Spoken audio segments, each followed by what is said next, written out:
They laughed first. The sound carried across the wire fences of the camp, a chorus of ridicule that echoed off the wooden barracks. German prisoners, still wrapped in the shreds of pride they had brought from Europe, pointed at the items handed to them: American jackets with thin fabric, beer that frothed too quickly, playing cards stamped with cartoonish designs, bicycles with clumsy frames, and above all, the semi-automatic rifle called the M1 Garand, to men who had marched behind the precision of Mauser rifles and worn wool coats cut to Prussian standards. These things seemed like toys. One officer sneered that even farm boys in Bavaria would reject such crude objects. Others clapped each other on the back, laughing so loudly that guards turned their heads from the towers. The ridicule had a rhythm, a kind of defiance. After all, prisoners needed something to hold on to. They had lost their units, their weapons, their leaders, and their freedom. What remained was their sense of cultural superiority, and so the jeering became armor. To laugh at the Americans' tools, at their food, at their culture, was to insist that German order and Japanese discipline still stood taller than Yankee improvisation. One diary found decades later by a camp archivist recorded the moment they gave us a coat today. Too light, hardly fit for winter. The others roared with laughter. I laughed too. It was a way of saying we are still Germans. We are still above this.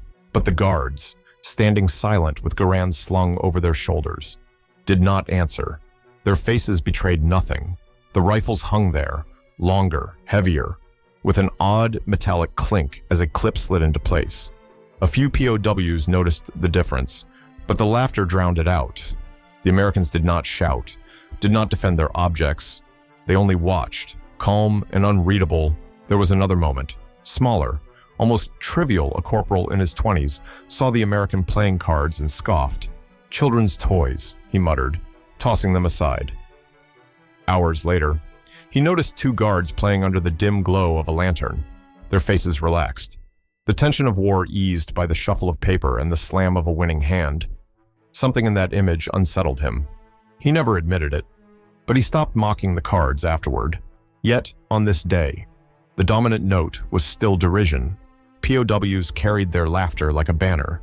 They had not yet faced the storm, the test, the fire that would turn those objects from jokes into revelations. For now, the sound of scorn hung in the camp air, sharp and defiant. If you value stories like this, don't forget to like and subscribe. It helps preserve forgotten chapters of history. And as you listen, share with us, where are you right now? And what time is it as you hear this tale? Laughter, however, is rarely free of memory. As the prisoners settled into the routine of captivity, their scornful voices carried an undertone of something older recollection. Around the camp tables, inside the barracks, heavy with smoke and damp air, men began to compare the strange American objects with the things they had known at home. The contrasts became stories, and the stories became a kind of shield. A German officer, formerly of the Wehrmacht, remembered the weight of his Mauser Kar 98K. To him, it had been a symbol of national precision, a rifle built like a watch, measured and elegant. How could the Garand, loud and inelegant, match the proud craft of Oberndorf's factories? His words drew nods and murmurs from fellow prisoners. At home, he said quietly, we had rifles that were art. Here they fire tin and iron. A Japanese naval auxiliary, transported thousands of miles to the same camp, spoke of his homeland's tradition of swords, of the centuries of craftsmanship behind every blade. To him, the American knife handed out in the mess hall looked like a kitchen utensil. He told the others that in Japan, even the smallest tool was made with care, folded steel, the pride of generations. For many, it was the memory of clothing that sharpened the mockery. German POWs recalled heavy wool coats, woven tightly in Saxony, garments that carried the scent of hearth smoke and horse leather. Against those memories, the American jackets seemed flimsy, a joke against the wind. One prisoner confessed in a letter smuggled home. Here they think cloth is protection. At home, we knew what true winter demanded. Even food became a battlefield of comparisons. A mug of American beer, light and quick to foam, was mocked beside recollections of Bavarian brews, dense and amber, poured in crowded halls. Pancakes at breakfast seemed childish to men who longed for dark bread and smoked sausage. The jeers were tinged with longing. But longing disguised itself as contempt. What emerged was a subtle theater of memory and pride. Every mention of home reinforced the idea that their captivity was temporary, that their nations still stood for something finer, sharper, purer. They carried those memories like medals, invisible but powerful.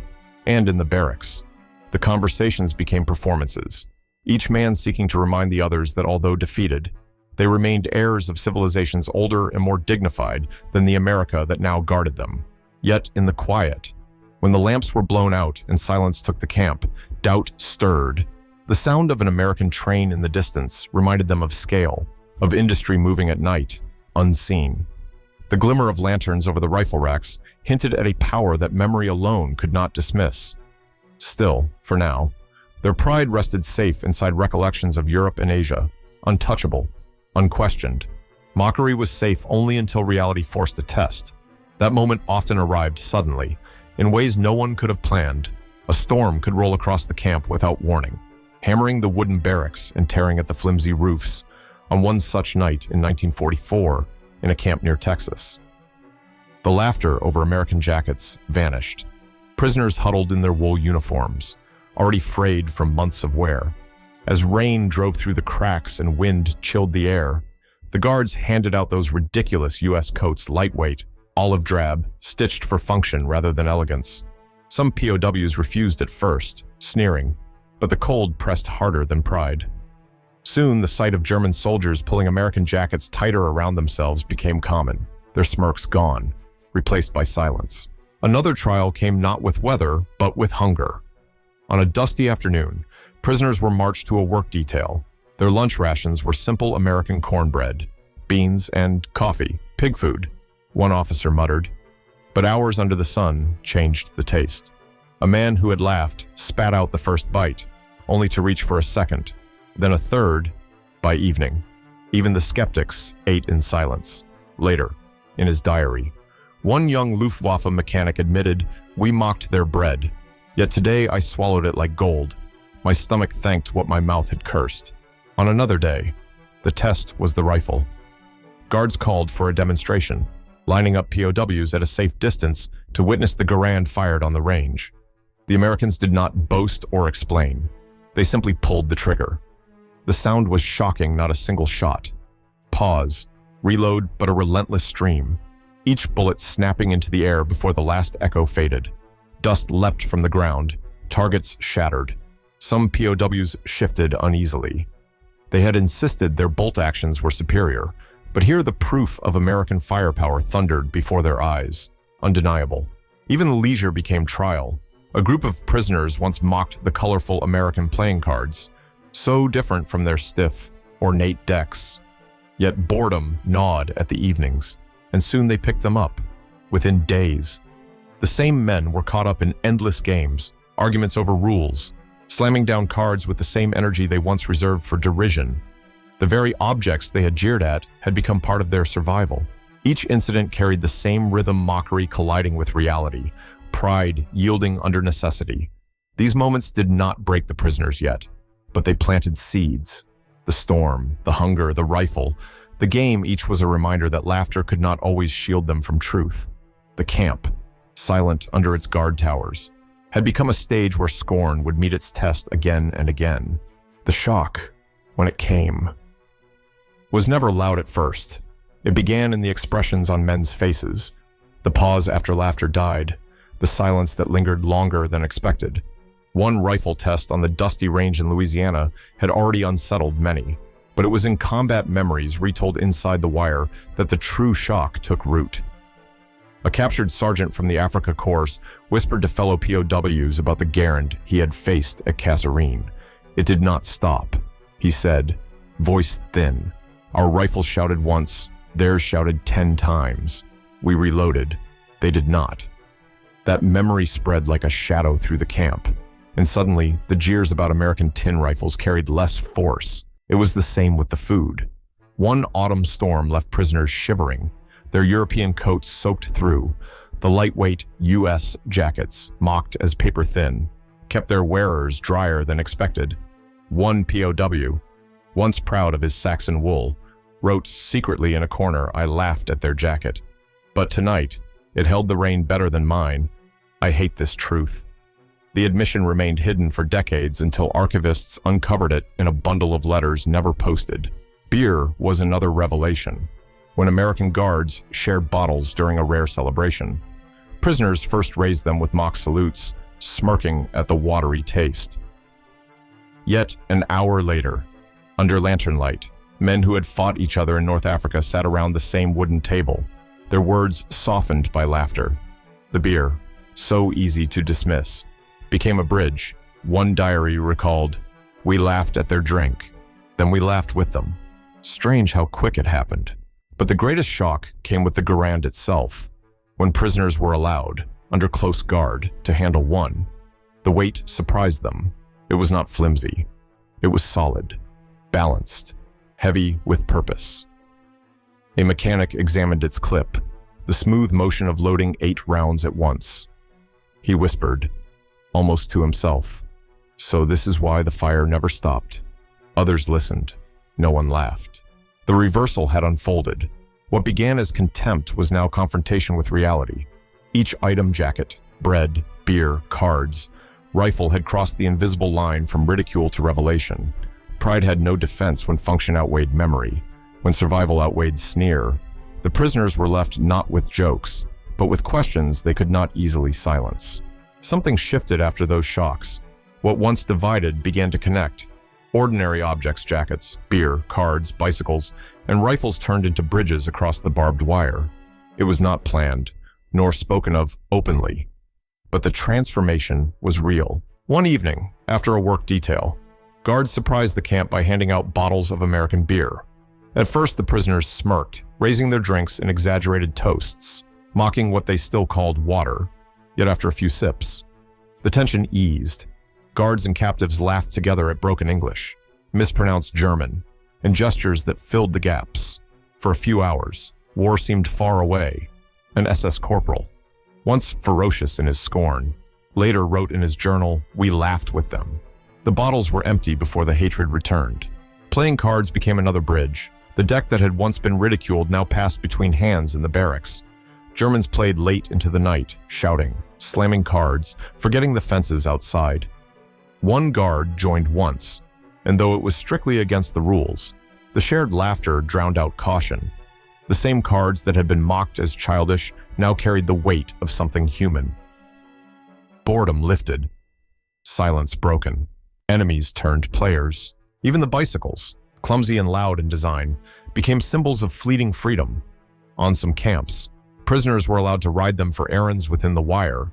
The feeling of motion, of wheels turning under a wide sky, gave a brief sense of liberty. One prisoner confessed decades later to his grandson, "For 5 minutes, on an American bicycle, I was free again." And then there was the Garand. No German ever held it without supervision, but the sound of it on the range, the rhythm of fire that never paused, became part of daily camp life. It frightened, but it also fascinated. Some prisoners admitted, quietly, that they respected it, a rifle that embodied American industry more than American style. One likened it to a heartbeat, steady and unrelenting, a sound that reminded them of a nation's power. What these moments revealed was startling. The very things once mocked POWs became common ground. War blurred, humanity slipped in. It was never peace, but it was recognition. The jacket that saved a man from cold, the beer that opened a night of laughter, the rifle that proved unstoppable. Each object broke down walls that speeches never could. And now, to you listening, if you had been in their place, which moment would have struck you most? The warmth of a jacket, the laughter over a game, or the thunder of a rifle? Share your thoughts below. Your reflections keep these forgotten connections alive. The laughter no longer carried the same edge. Where once it had been mockery, now it was strained, uncertain, and rare, slowly, almost against their will. The prisoners came to a bitter recognition America's strength was not only in bombers, tanks, and fleets, but in the small, ordinary things they had ridiculed. It was a painful lesson, for to admit it meant lowering their heads, accepting that their pride was broken. One officer, once proud of his Mauser and his officer's coat, was seen staring at the Garand during a range demonstration. He muttered a single phrase in German, "Es hört nie auf, it never stops." His fellow prisoners heard him, and for once, no one laughed. The silence that followed spoke louder than words. Another, a Bavarian brewer before the war, admitted in private that American beer, though thin, had an unexpected resilience. It traveled thousands of miles, was bottled in factories by women and teenagers, and still reached the camps with taste intact. "Our breweries," he wrote later, "could never have done this in such numbers. They fight us with scale, not flavor." Even the jackets, once mocked as rags, became emblems of survival. A winter storm swept across the Midwest camps in late 1944, freezing pipes and bending watchtowers with wind. Men who had jeered at the coats were now clinging to them, layering two at a time, whispering grudging thanks into the fabric they had once despised. Pride dissolved under the cold. This recognition was not only about objects, but about power itself. They realized that America's victory lay in its ability to mass-produce the ordinary and make it extraordinary. 8 million Garands rolled off assembly lines, billions of rounds of ammunition left factories in crates, jackets by the hundreds of thousands, beer in endless bottles, playing cards in stacks that seemed to appear everywhere. The scale was incomprehensible to men who had once trusted craft over mass, and yet the acknowledgement was bitter, for men raised in the myth of superiority. Each acceptance was like swallowing ash. Diaries and letters carried hints of this, phrases like, "We must admit," or "We cannot deny." The mockery had turned into silence, and silence into reluctant respect. In the barracks, men spoke less boldly of German craftsmanship or Japanese tradition. They still remembered home, but the comparisons had lost their sting. The small things they had dismissed now weighed heavier in their memory than the grand symbols of empire. Their pride had cracked, and through the cracks, truth seeped in. For you watching now, imagine this moment: men who had once marched in iron columns, saluted banners, believed in invincibility sitting in a camp, clutching a jacket, or staring at a rifle they once called a toy. How would you have felt, watching your own pride collapse before such ordinary proof?